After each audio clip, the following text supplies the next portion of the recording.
So that was good. That's about it. Then I came home. I stopped for a green drink on the way home at Earthbound Farms. I like their tropical green drinks, and chatted with some young women who were hanging out waiting for their green drinks on the porch there. Right. We were surrounded by all these bees, all these honeybees just buzzing all over that porch. Well, that's quite beautiful. I know. I thought, wow. Because bees have been less than around. Yeah, they're they take care of them there the best they can, I think. So they, of course they do. Got bees there on their property, and it was just funny that they were buzzing around the garbage can there where you pick up your drinks. So I hadn't been that close to bees for a while to see them up close. And well, if you have bees and you have dew, you have dooby-doo. That's right.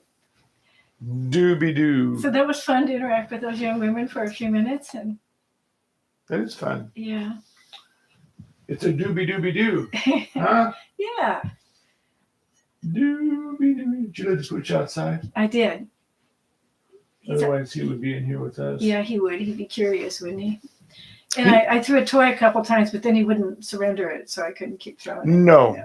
He's not a surrenderer. No. So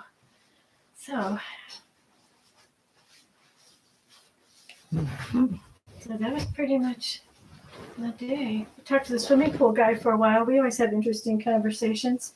That's kind of cool. Yeah, he's actually really, I don't know his name. I've chatted with him before, and we seem to have a conversation today. So we talked quite a while about, he's right on pretty much. He said his father was Native American or something. And he was talking about, the big problem is greed in the world and our inability to evolve ourselves. I thought, he had some pretty good words there. That's great. I agreed with him. I told him, yep, you're right on. You're right on the money there. He talked about the big natural events, getting to be more because the earth is, reacting to how it's been treated. And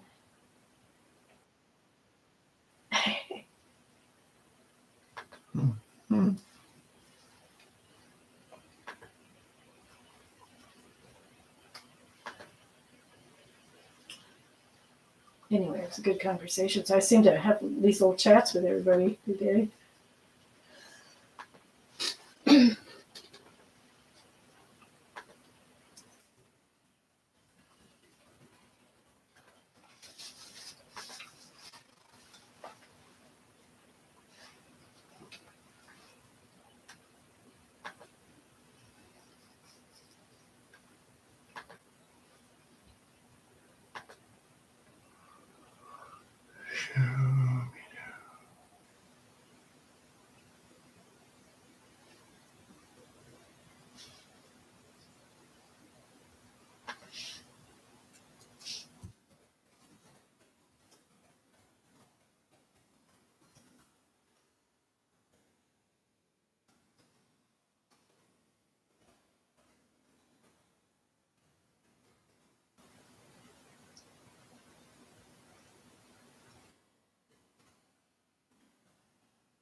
Can people hear us now? Mm-hmm. Talking? Okay. So let's hear something, folks. Just a big howdy. Howdy doody. Howdy. Howdy. water? I do. I have my water.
You probably would have said, "Are you available to dance?"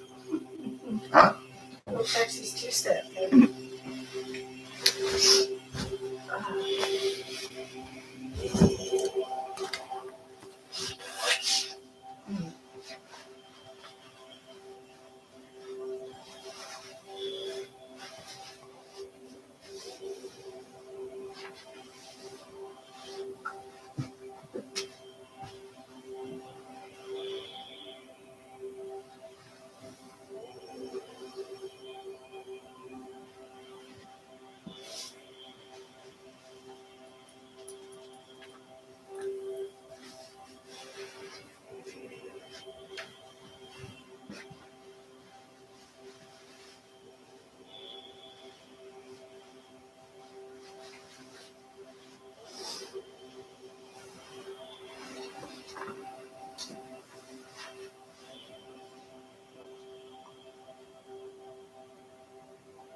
Greetings and salutations, oh great ones. Maybe I'll channel something outrageous from the stars. No, we'll just do Gary. I like him. He does good work. Welcome, my friends. So great to have you on this very special day. As you saw from the email I sent out, this is the Lion's Gate portal. And so we're going to discuss the significance of that and how exciting a time it is for us and the planet. So get ready. So the focus of our work, of course, beyond the Lion's Gate portal is the star tetrahedron, which we all know. It is the perfect balance of the divine masculine, the divine feminine, that creates an energetic wave form of consciousness and light. And as it spins, it then opens a portal in the very middle, which is the heart chakra, called the jewel in the lotus. And as it opens, there is then literally a rising forth spirit. It touches the facets of the spinning star and becomes golden Christ light. And just like the sun, the physical sun, which shines, as it shines, the orange becomes the orange, the rose becomes the rose. Everything in creation simply fulfills its destiny from the sun, the Christ light that comes from the sun. And so when we emanate the Christ light from us, we then image it. What is the essence of the reality that I will imagine and feel with this living light that comes from me? Will it be the healing of friends and family? Will it simply be the vibration that goes around the planet and begins to ignite this golden grid that is awakening around the earth, which is part of the Lion's Gate portal? And it will then create around the earth a gigantic dodecahedron. The dodecahedron already exists as a waveform around the planet. It's just, we might say, still asleep. But as each of the nodes begins to awaken because we activate them, and how is it that we activate them? We become the living light. And as enough of us begin to create this web of light from us, it begins to activate then this beautiful, amazing form around the planet. And so it is then the Christing of the planet. And then she moves into light activation with humanity, which is now a human divine species. And we then are creating a whole new world, a whole new evolutionary experience for ourselves, for the earth, and for Earth Gaia. So it's a very exciting time. And the portal is, again, part of that. And so I'm going to do just a little short reading about the Lion's Gate portal. The Lion's Gate portal is a cosmic event that occurs on August 8th. And so there we have the 8-8. And of course, 8 is the essence, the diagram of infinity. And so we have infinity, infinity, 8-8. It takes place when the sun is in Leo, the earth, Orion's belt, and the star Sirius are lined up. And the portal is activated by the rising of the star Sirius. The event happens when the sun is Leo, the sign known for strength and determination, thus the name Lion's Gate portal. It is one of the most awaited cosmic events where the abundance of positive energy helps people set their goals and manifest aspirations. It is believed that your aspirations will then be realized. In Egyptian cosmology, the Lion's Gate is the dawn of the new year. And so in the Western tradition, we celebrate the new year on January 1st, but in fact, in Egyptian cosmology, it was celebrated on 8/8.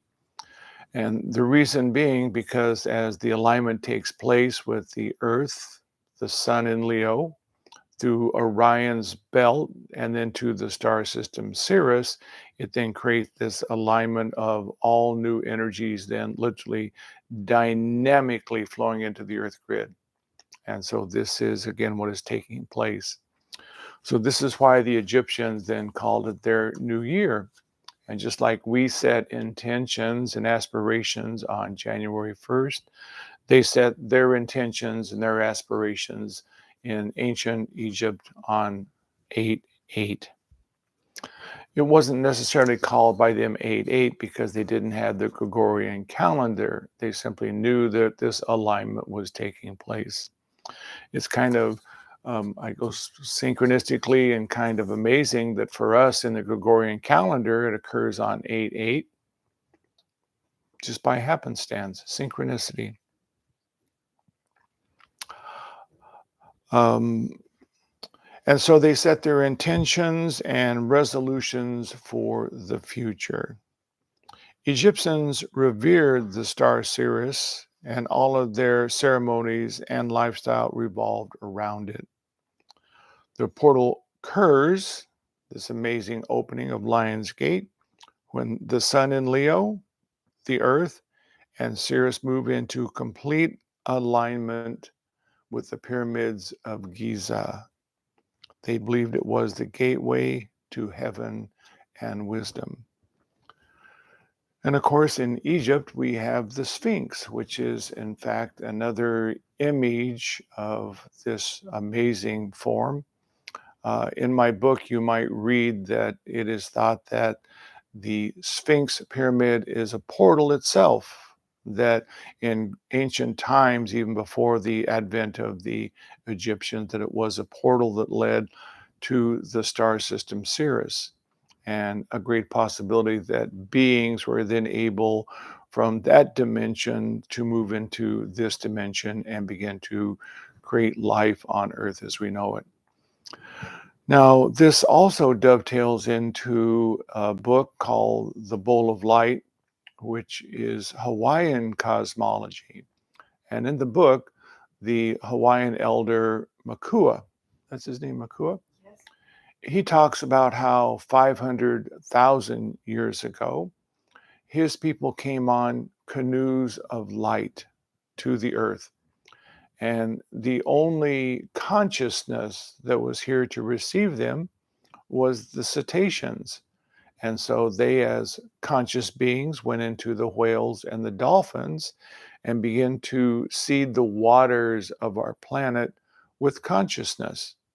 And so that was then one of the elements, water being one of the elements, earth, water, air, fire, that then they literally, with their consciousness, was seeding that consciousness into the waters of earth. And what they were doing was literally beginning to open up the possibilities of then life evolving to another level of possibilities. And so we see another great evolution in consciousness because they were some of the Lemurian people.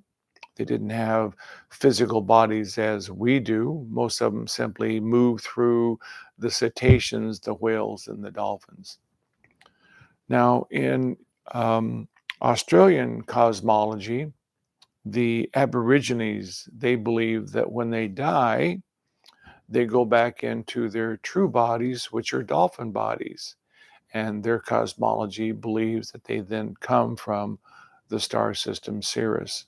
So here we have all on the planet, all these amazing references to the star system Sirius as one of the really life bringers to the planet.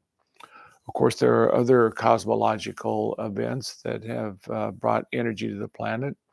Arcturus is one of them. There are beings that literally came from Arcturus. There are many that came from the Pleiades. A lot of the American natives, Indians, they trace their cosmology back to the Pleiades. And in fact, the Cherokee, which I am part Cherokee, they definitely trace their cosmology back to the Pleiades. So here we are at this great cosmological event, 8, infinity, infinity, where we can begin to really kind of go inside. And as we then are with this very sacred day, we can begin to feel, well, what are my hopes and what is my aspiration? What is my vision? Now, whenever we have hopes and aspirations and vision, it also brings us to something that we talk about over and over again, and that is imagination. Imagination is the purview of the future, a quote from Einstein. And of course, the entire cosmos, the entire galactic universe cosmos, it is simply the imagination of Source. And you and I are but children of Source. We often believe that we're no more than these physical forms encased in mud and dirt and earth, but in fact, we are divine and sacred beings, literally God beings, and we have desired to put on the earthly form in order to literally, as we awaken it to the great being we are through our meditation, through our spiritual discovery, through our activation of our divine masculine, our divine feminine, and the Christ star, we then literally begin to change dirt back into light. And so here we are once again bringing light into the planet, which then begins to activate this grid of energy around the earth, the dodecahedron. The dodecahedron then also has an event that it is from each node of the dodecahedron, it then traces an energy wave to one of the 12 astrological signs. And as we individually then master each of those 12 astrological signs, we then create the Christ star within us. We have mastered all of the astrological, if you will, essence of the stars. We have honed and refined it within the body. And now we awaken the perfect balance of masculine and feminine. And so we become then able to activate the dodecahedron around the planet. And so this is then literally the Christing of the planet. And so when we then move to the Lionsgate portal, again, a great cosmological event where the star system Sirius, which is really, if you might say, kind of the home for all of us in one way. Part of our DNA came from the star system Sirius. Part of our DNA came from Arcturus, and part from the Pleiades, part from many different solar events that have taken place, where we have been upgrading the level of life upon this planet. And so we are cosmological beings, now awakening our cosmological wisdom to begin to activate Earth Gaia. And this 8-8 event is one of those very majestic times. So it's a good time today, tomorrow, over the next week, because it's kind of an ongoing revelation of light and energy coming into the planet, to sit quietly and maybe begin to set some kind of aspirations and some resolutions and some imagination of who are you really? What will you be? What will you emanate? How will you hone and refine this great Christed being you are, the star tetrahedron, by your dedication and discipline? And so this is all part of the possibility, and imagination is the key. Because when we imagine with enough clarity, which is the feminine principle, the divine mind of the masculine, simply as activation of focused light, shines through imagination, arising forth from the heart, source spirit, it then through the star tetrahedron makes it so. The loaf, the fish becomes realized. What will you create as your loaves and fishes as we go forth? This is a great time for all of us to begin to move deep within and feel, who am I? What am I? Where is the planet that I want to see it moving to? How can I envision it?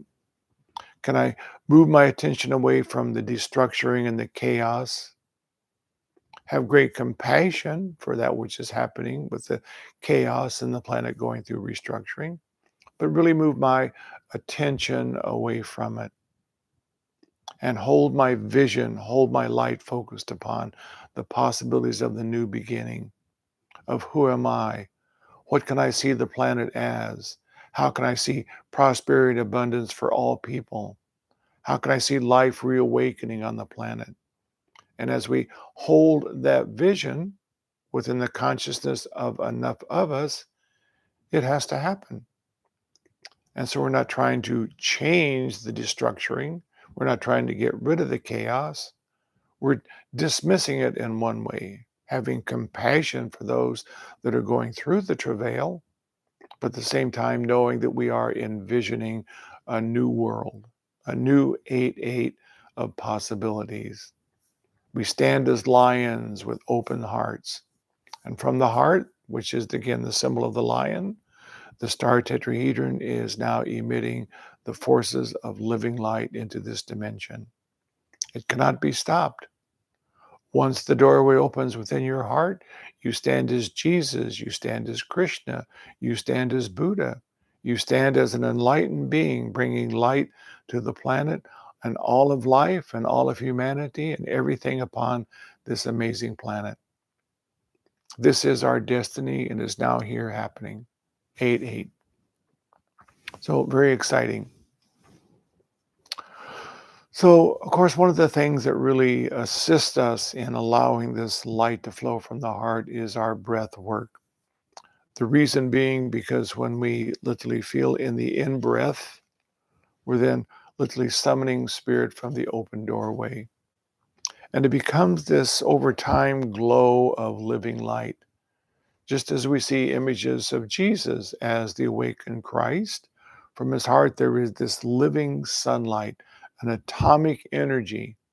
And this is the atomic energy that he said, as all great beings have said, even greater things than these shall ye do. And the reason he said that, because he knew at the core of every human being and every person, the Christ light is simply ready to awaken. And now is the time of that second coming. It's you and I. And so as we're breathing in deeply, deep belly in breath, we're literally feeling this living light arising forth. We hold for a couple of counts, and then without breath, this sparkling, effervescent liquid light, just like the sun. This is our gift to the world. It's our gift to our own physical body as it changes the structure and the DNA of the form that you're carrying around as earth. And then once again, back to in-breath. So let's do about 5 minutes of deep breathing.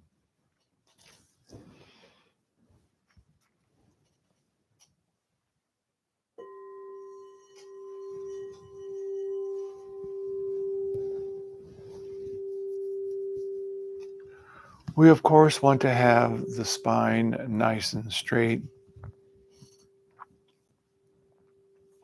It is the rod of initiation, the golden rod that the Egyptians carried with the ankh at the top.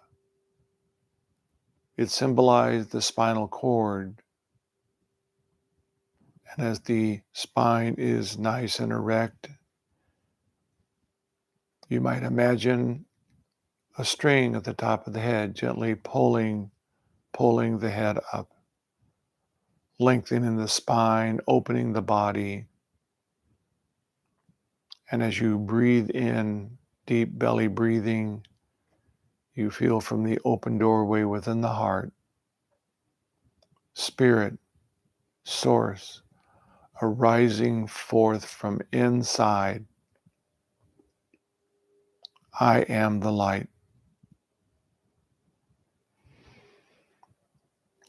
And with gentle exhale, sparkling, effervescent, shining light out into the world, I bring light to earth.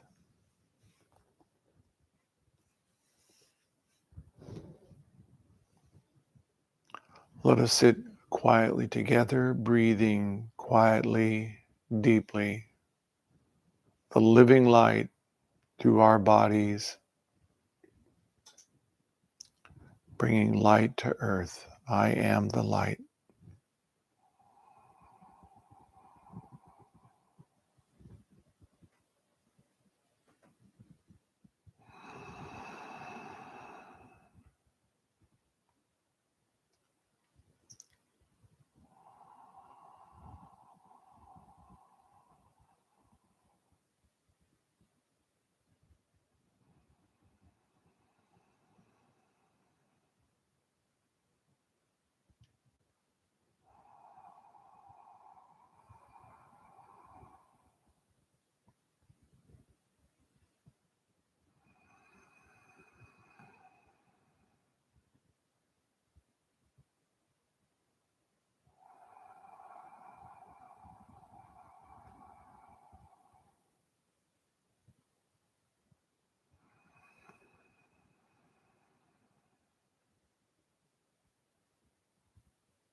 Slow, deep, the breath of life from the open doorway within the heart.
Imagine and feel the living light flowing from the open doorway.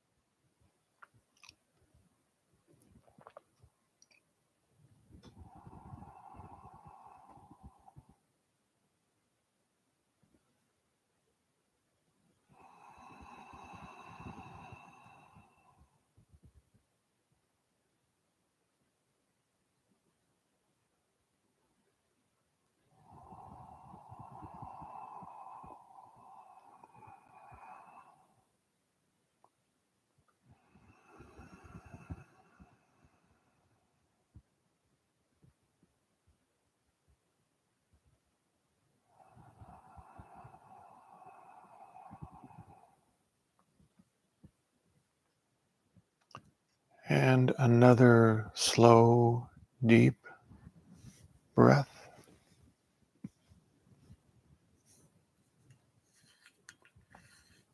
I am the light.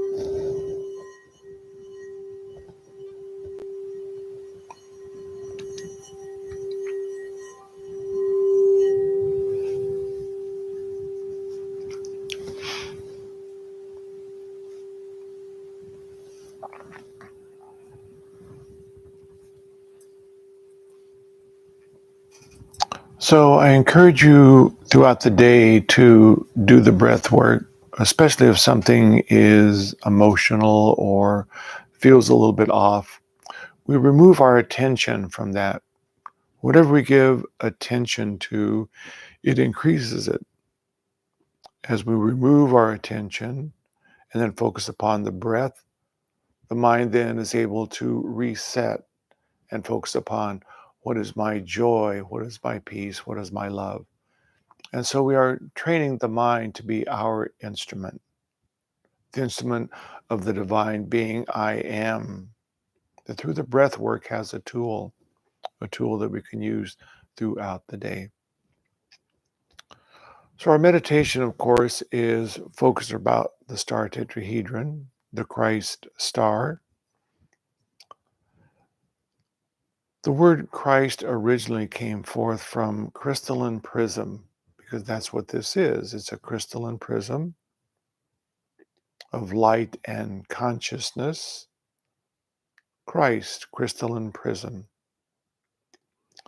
And it is the mystical marriage, of course, of the divine masculine and the divine feminine, which as it is then formulated by imagination around us, honing, refining what is the divine feminine of love and imagination, and then training the mind to be a silent instrument of simply focused light and intention.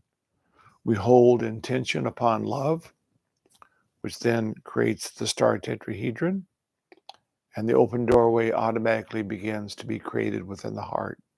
We can be trusted with all the powers of heaven and earth because we simply focus upon love. And so as we bring the light, which is again between the eyebrows, it is again the light of the soul, the divine and sacred being you are, that has been honing and refining over countless incarnations. What is love? What is power? And now the soul has come to the place where it understands that love is the divine feminine and power is the focusing of light. And so the light becomes ever more brilliant within the head. And as we then focus the light to the heart chakra, we illuminate the star tetrahedron of whatever size you choose. It will simply refine itself over time. So I'll take you through the formulation of the star tetrahedron, and then we will meditate together for approximately 30 to 35 minutes.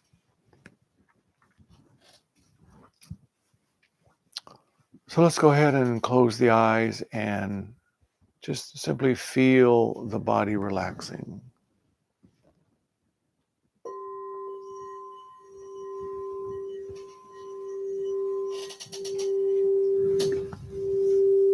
From the breath work, you can feel space within all the cells and tissues. Let there be space within the body. Let go.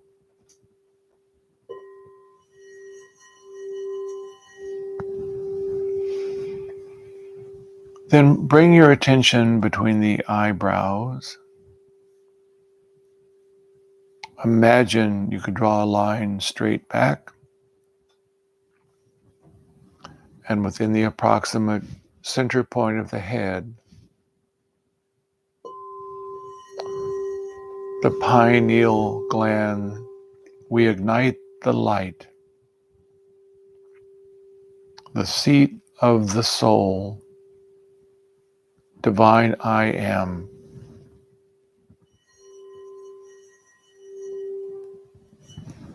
And holding attention here, we imagine the light increasing, filling the head with golden sunlight and peace. Imagination.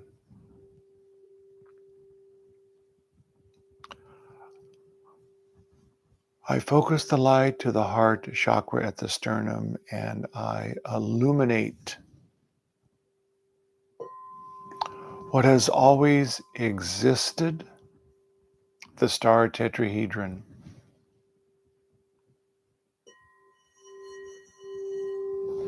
I was born a sacred son and daughter. The Christ star exists within. It has been simply covered over with ignorance.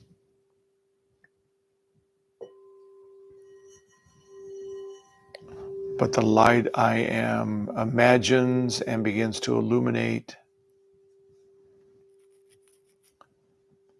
And as the star tetrahedron turns, it opens the sacred doorway within the heart chakra, the living jewel in the lotus.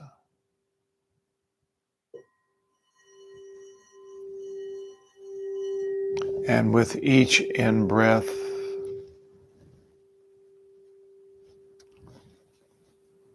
the living light source, God I am, arises forth.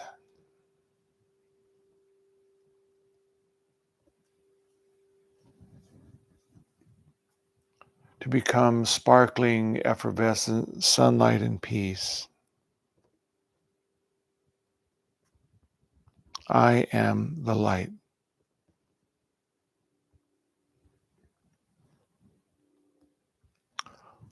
Let's sit quietly together, and I will join with you as we come together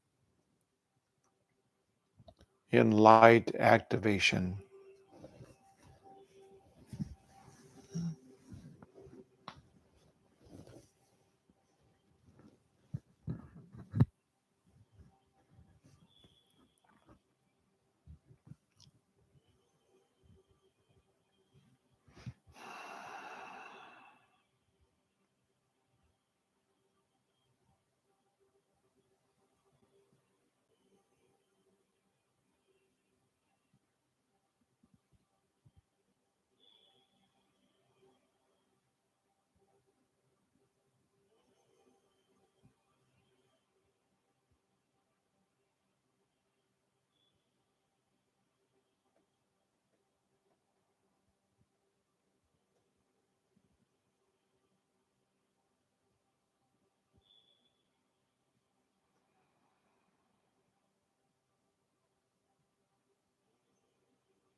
And welcome back, my friends.